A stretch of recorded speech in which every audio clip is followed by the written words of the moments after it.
प्राचीन समय की बात है। एक विधवा ब्राह्मणी अपने बेटे के साथ रोजाना भिक्षा मांगने जाती है और संध्या के समय तक लौटकर आती थी। हमेशा की तरह एक दिन जब वह भिक्षा लेकर वापस लौट रही थी तो उसने नदी किनारे एक बहुत ही सुंदर बालक को देखा। लेकिन ब्राह्मणी नहीं जानती थी कि वह बालक कौन है और किसका है। दरअसल उस बालक का नाम धर्मगुप्त था और वह विदर्भ देश का राजकुमार था। उस बालक के पिता को, जो कि विदर्भ देश के राजा थे, दुश्मनों ने उन्हें युद्ध में मौत के घाट उतार दिया। राज्य को अपने अधीन कर लिया। पिता के शोक में धर्मगुप्त की माता भी चल बसी और शत्रुओं ने धर्मगुप्त को राज्य से बाहर कर दिया। बालक की हालत देख ब्राह्मणी ने उसे अपना लिया और अपने पुत्र के समान ही उसका भी पालन पोषण किया।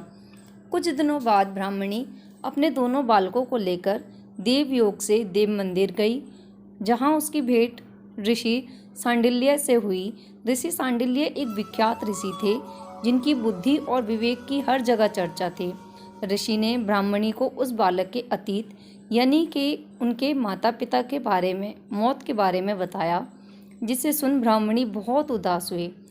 ऋषि ने ब्राह्मणी और उसके दोनों बेटों को प्रदोष व्रत करने की सलाह दी और उससे जुड़े पूरे विधि विधान के बारे में बताया।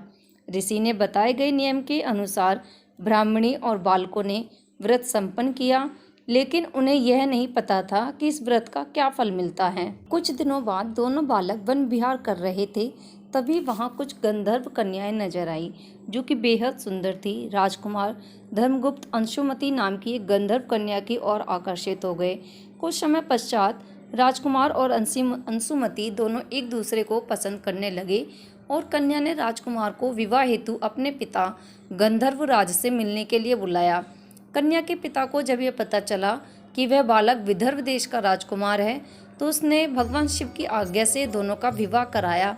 राजकुमार धर्मगुप्त की जिंदगी वापस बदलने लगी।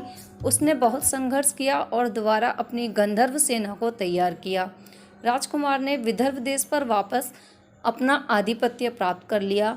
कुछ समय बाद उसे मालूम हुआ कि बीते समय में जो कुछ भी उसे हासिल हुआ है वह ब्राह्मणी और राजकुमार धर्मगुप्त के द्वारा किए गए प्रदोष व्रत का फल था।